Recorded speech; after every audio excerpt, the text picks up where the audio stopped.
Hola, ¿qué tal? Reciban un saludo cordial para todos. Soy el doctor Luis Álvaro Melo y en este momento vamos a hacer una revisión acerca de la histología del sistema respiratorio.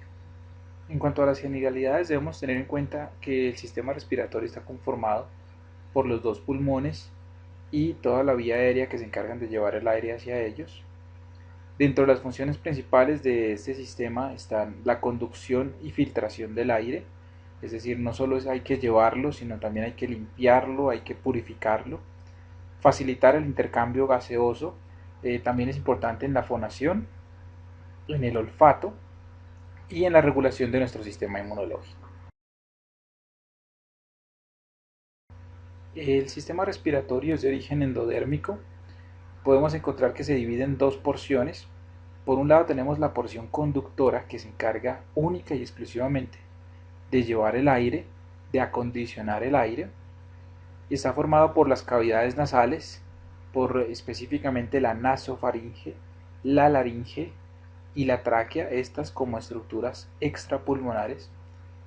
Y ya dentro de los pulmones tenemos los bronquios principales, sus diferentes segmentaciones y los bronquiolos de distribución. Conformando la porción respiratoria, es decir, aquellas estructuras donde se puede hacer el intercambio gaseoso, tenemos los bronquiolos respiratorios, los conductos alveolares, sacos alveolares y por supuesto los alveolos. En esta imagen podemos apreciar entonces todo lo que hemos mencionado anteriormente. Por aquí está la cavidad nasal con su sistema de cornetes. Ahora vamos a ver las mucosas que hay a nivel de la cavidad nasal. En esta zona encontramos la faringe, se continúa con la laringe, luego la tráquea, que es este órgano tubular, hasta su bifurcación a nivel de la carina, en donde ya podemos encontrar los dos bronquios principales, los cuales, como les decía, se van segmentando hasta llegar a formar los bronquiolos, y estos cada vez se vuelven más pequeños hasta convertirse en bronquiolos respiratorios y posteriormente lo que son los sacos, conductos alveolares y los alveolos propiamente dicho. Empecemos por las cavidades nasales. Las cavidades nasales están perfectamente delimitadas, son unas estructuras que permiten precisamente el ingreso del aire y también nos facilitan los procesos de olfacción. Las cavidades nasales se delimitan por delante con las narinas hasta la parte posterior que delimita con el istmo de las fauces a nivel de las coanas, y por los lados con los senos paranasales y los conductos nasolagrimales. La cavidad nasal tiene tres regiones fácilmente distinguibles. En primer lugar, el vestíbulo, en segundo lugar, la región respiratoria y en tercer lugar, la región olfatoria. El vestíbulo nasal, que es la zona anterior, la que permite la entrada hacia la cavidad nasal, está formada por un epitelio plano estratificado y se caracteriza por la presencia de unos vellos gruesos y cortos llamados vibrisas. De igual manera podemos encontrar gran cantidad de glándulas sebáceas y una zona de transición en donde podemos ver un cambio de epitelio. Posteriormente tenemos la región respiratoria, que es la más amplia, corresponde a las 2/3 partes de la cavidad nasal y se encuentra tapizada por una mucosa especializada que se llama la mucosa respiratoria o el epitelio respiratorio. Dicho epitelio es un epitelio pseudoestratificado, cilíndrico, ciliado, estas siglas corresponden a él, epitelio pseudoestratificado, cilíndrico, ciliado, formado por 5 grupos celulares, que los podemos ver a continuación. Son unas células cilíndricas altas, las más abundantes, las células caliciformes, que son unas células que están entremezcladas con el epitelio, y se encargan de producir moco, unas células en cepillo, las cuales tienen unas microvellosidades romas que tienen la capacidad pues, de absorber algunas sustancias, células de gránulos pequeños o también llamadas células de Kulczycki, las cuales hacen parte de nuestro sistema neuroendocrino difuso, del sistema SNED, y en la parte más baja, en la parte basal, las células madre o células basales. La función de la región respiratoria y de todo este epitelio respiratorio, como decíamos anteriormente, es acondicionar el aire, es decir, calentarlo, humedecerlo y filtrarlo. La región olfatoria se encuentra ubicada en el techo de la cavidad nasal y en las paredes contiguas. Esta zona está tapizada por un epitelio especializado que se encarga de transmitir los olores. Hay gran cantidad de vasos sanguíneos, vasos linfáticos, nervios tanto mielínicos como amielínicos, y una característica histológica importante del epitelio olfatorio es la presencia de unas glándulas de secreción serosa que son las glándulas olfatorias o de Bowman. Las células de este epitelio corresponden a las células receptoras olfatorias, unas neuronas de tipo bipolar, las células sustentaculares o células de sostén, las células basales, que ya habíamos dicho son un grupo de células madre, y las células en cepillo. Es importante tener en cuenta que en la región olfatoria no vamos a encontrar células caliciformes. En esta imagen podemos apreciar el vestíbulo nasal, la entrada hacia la cavidad nasal. Aquí ya cambia el epitelio y se convierte en un epitelio respiratorio característico de la mucosa respiratoria, y en esta zona de acá, en el techo de la cavidad nasal, es donde se encuentra ubicada la mucosa olfatoria. En esta imagen podemos apreciar cómo está conformado el epitelio olfatorio. Podemos ver perfectamente aquí las células olfatorias, algunas microvellosidades y células de sostén. Asimismo, las células basales en la parte más baja y por acá las glándulas olfatorias o de Bowman. En la imagen, aquí está el epitelio olfatorio, estas de acá, las cerosas, son las glándulas de Bowman, y por acá tenemos los diferentes nervios. De igual manera, en esta imagen se puede apreciar todo este es el epitelio. Estas más oscuras, de una coloración morada oscura, cerosas, son las glándulas de Bowman, y estas zonas de aquí son los nervios mielínicos y amielínicos. Continuamos con los senos paranasales, la faringe y la laringe. Los senos paranasales son unas cavidades neumáticas que se encuentran tapizados por epitelio respiratorio. Reciben su nombre de acuerdo a cada uno de los huesos en donde los vamos a encontrar. Por lo tanto, tendremos el seno frontal, el seno maxilar, el seno esfenoidal y el seno etmoidal.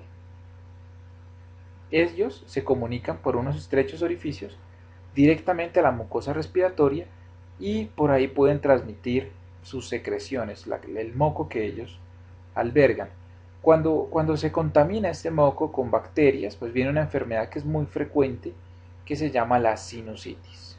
Es una zona que comunica la cavidad nasal y la cavidad bucal con la laringe y el esófago respectivamente. Es decir, por aquí van a pasar tanto aire como alimentos. De igual manera permite o funciona como una cámara de resonancia, de manera que nos permite hacer una modulación en los tonos de la voz. Se distinguen tres porciones. La que tiene contacto directamente con la cavidad nasal es la nasofaringe, la que tiene contacto con la cavidad bucal es la orofaringe, y mucho más abajo la que tiene contacto con la laringe será la laringofaringe. Aquí podemos ver que el epitelio hace transiciones constantemente de epitelio plano estratificado a epitelio respiratorio. También podemos notar musculatura estriada a nivel de la faringe, conformando todos los músculos de la deglución. Y en la laringe podemos notar que es esta zona que se encuentra entre la orofaringe y la tráquea.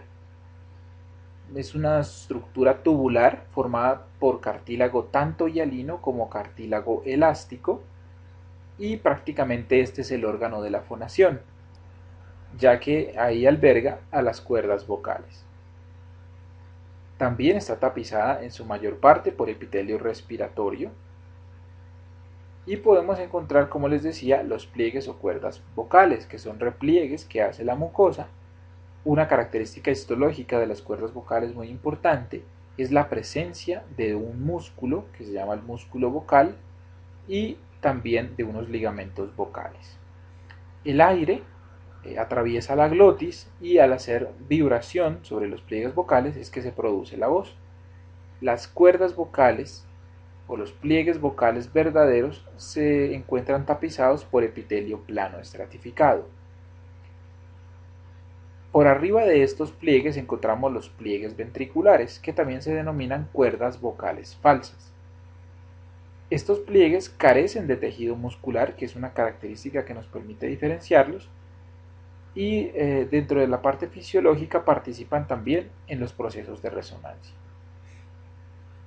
Aquí podemos ver una imagen de la laringe, podemos apreciar la conformación cartilaginosa que ella tiene y la presencia de alguna musculatura rodeando la cavidad glótica.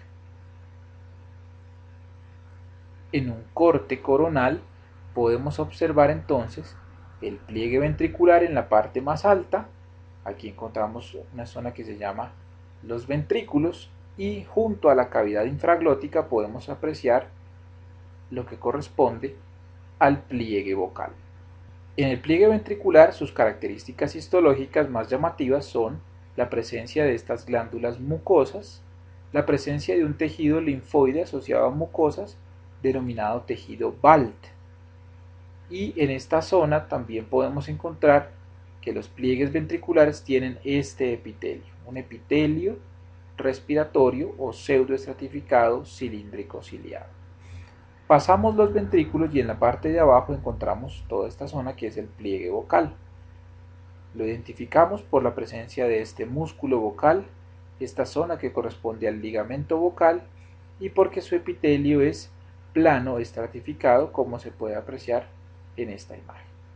De igual manera, entonces en esta zona, la parte más alta son los pliegues ventriculares, tienen tejido linfoide, tienen glándulas, como estas que podemos ver aquí. Y en la parte baja tenemos los pliegues vocales, que se caracterizan por la presencia de este músculo y el epitelio como lo habíamos mencionado. Continuamos con la tráquea. La tráquea es un órgano tubular corto, muy flexible, que está formado por una serie de anillos, los cuales, como habíamos dicho, contribuyen al acondicionamiento del aire.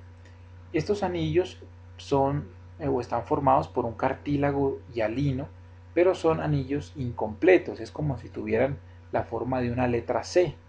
Entonces podemos ver que no es completamente redondo, sino que es un anillo incompleto. La pared de la tráquea o las capas de la tráquea son 4. En primer lugar tenemos una mucosa formada por un epitelio respiratorio.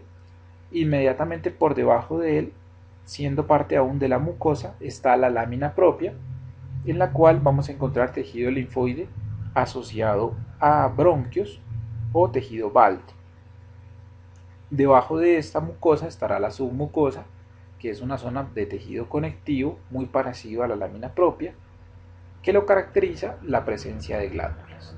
Cuando usted está viendo una capa con glándulas de secreción seromucosa, está observando la submucosa de la tráquea.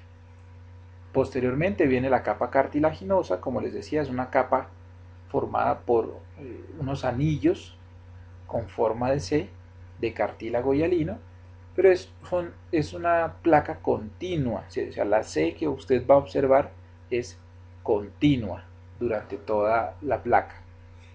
Y por último, la adventicia, que es otro tejido conectivo que facilita la adherencia hacia estructuras del cuello. Aquí podemos observar entonces en esta imagen la luz de la tráquea, inmediatamente por debajo de esta, su epitelio, su mucosa, ¿sí?, con su lámina propia.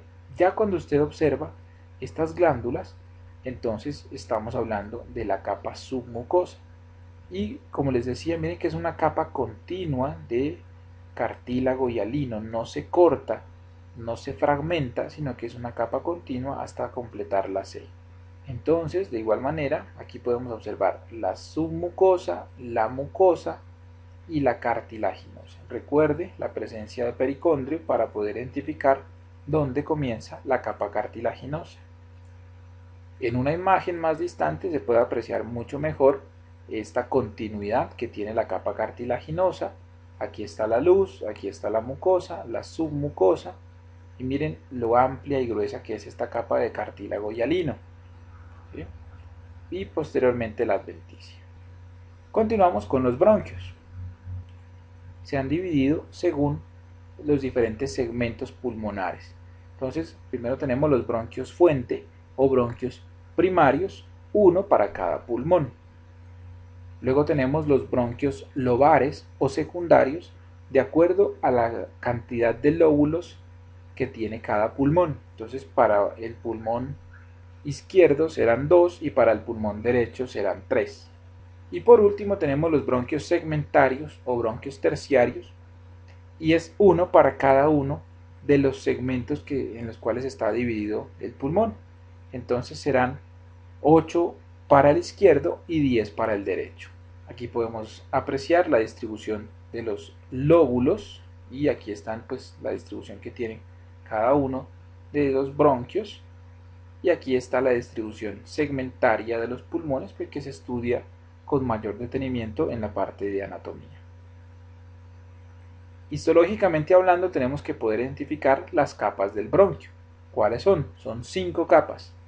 Una mucosa igual a la mucosa de la tráquea, epitelio respiratorio y una lámina propia son los mismos con las mismas características. Seguido de la mucosa tenemos una capa muscular, que es una capa continua de músculo liso. Recuerden que en la tráquea no había capa muscular, después de la mucosa seguía la submucosa. En cambio acá en el bronquio, después de la mucosa viene una capa muy delgada de músculo liso, continua, que es pues el que en ocasiones con ciertas patologías se cierra y el paciente empieza a presentar dificultad para respirar. Después de la muscular viene la submucosa, que tiene las mismas características, es un tejido conectivo laxo y presenta glándulas. Luego viene el cartílago, aquí está la otra diferencia, porque decíamos que el cartílago de la tráquea era un cartílago continuo, en cambio el cartílago del bronquio está formado por una serie de pequeñas placas de cartílago que se van formando de manera discontinua, es como si se hubiera segmentado ese cartílago. Y la última capa igual, la adventicia, con las mismas características. Podemos ver un aspecto característico, un aspecto estrellado, ¿sí?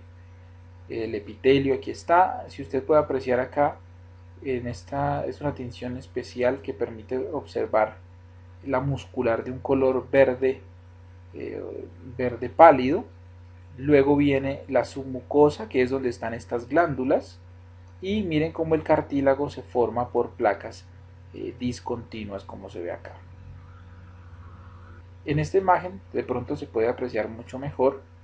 Aquí podemos ver el epitelio, las placas discontinuas de cartílago y por aquí la muscular.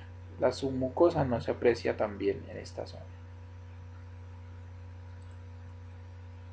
Otra imagen, ¿sí? Placas discontinuas de cartílago, aspecto estrellado de la mucosa, una capa muy delgadita de músculo liso, son sus características más importantes.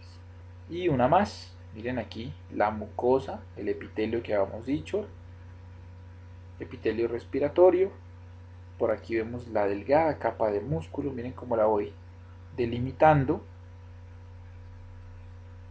Luego viene la submucosa, que se caracteriza por la presencia de estas glándulas, y aquí podemos ver placas discontinuas de cartílago y hialino, ¿sí?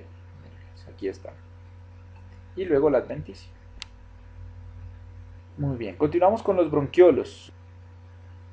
Los segmentos del pulmón se van dividiendo en lobulillos y a cada uno de esos lobulillos le corresponde un bronquiolo.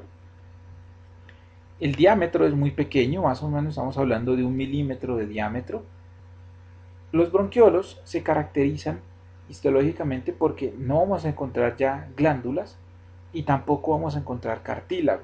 Simplemente está la mucosa, la muscular y luego ya sigue una adventicia, ¿sí? Esos son bronquiolos de distribución. Luego, estos bronquiolos se van haciendo cada vez más pequeños, hasta formar lo que se conoce como un bronquiolo terminal, que es la unión de un bronquiolo de distribución con un bronquiolo respiratorio. Es decir, en un bronquiolo terminal lo que vamos a ver es una transición de epitelios. Pasa de un epitelio pseudoestratificado cilíndrico que venía de un epitelio respiratorio a un epitelio más delgado para poder pues favorecer los procesos de intercambio gaseoso. Entonces el bronquiolo respiratorio empieza a hacerse más pequeñito, se vuelve cilíndrico alto, cúbico y terminará siendo un epitelio plano simple. Como les decía, los bronquiolos carecen de glándulas, carecen de cartílago y se aprecian de la siguiente forma. Miren aquí ustedes, aquí podemos observar la mucosa, ¿sí? La muscular, que es esta delgadita que estoy señalando aquí, y luego ya se fusiona con una adventicia con el tejido adyacente, ¿no? Y este es un bronquiolo terminal. Como usted puede observar, aquí viene un epitelio del bronquiolo de distribución y luego mire cómo se va adelgazando, se va haciendo cada vez más delgado hasta que prácticamente no se puede percibir muy bien dónde está el epitelio, pero sí se puede ver esta formación de espacios. A esto es lo que se conoce como un bronquiolo terminal. El paso de un bronquiolo de distribución a un bronquiolo respiratorio. Aquí vemos entonces nuevamente el bronquiolo terminal, aquí ya lo vamos a denominar bronquiolo respiratorio, y miren cómo de aquí se continúa con el conducto alveolar y finalmente nos va a llevar hacia un saco alveolar en donde todas estas zonas, desde el bronquiolo respiratorio hasta el saco alveolar, se puede hacer hematosis, se puede hacer intercambio de gases. Para terminar, entonces veamos los alveolos. Los alveolos son esas estructuras saculares que forman los diferentes espacios aéreos en el pulmón. Están distribuidos o están formados por un conducto alveolar que se continúa con un saco alveolar, el cual contiene a cada uno de los alveolos. Las células alveolares, o también llamadas neumocitos, las hay de dos tipos, las de tipo 1 y las de tipo 2. Las de tipo 1 son quizás las más abundantes a lo largo de todo el saco alveolar, y las de tipo 2 se encargan de la producción de una sustancia muy importante que se llama el surfactante. También vamos a encontrar muy poquitas células en cepillo y en la luz de los alveolos los macrófagos alveolares.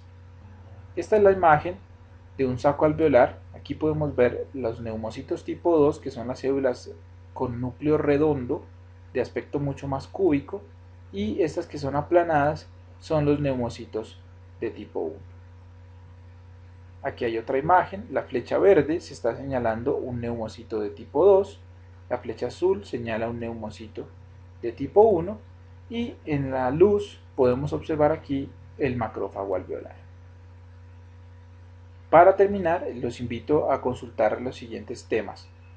Las glándulas olfatorias, cómo están conformadas, cómo se pueden observar, las células de Clara, dónde se encuentran y qué función cumplen, qué es el surfactante, para qué sirve, y cómo está conformada la barrera hematoalveolar.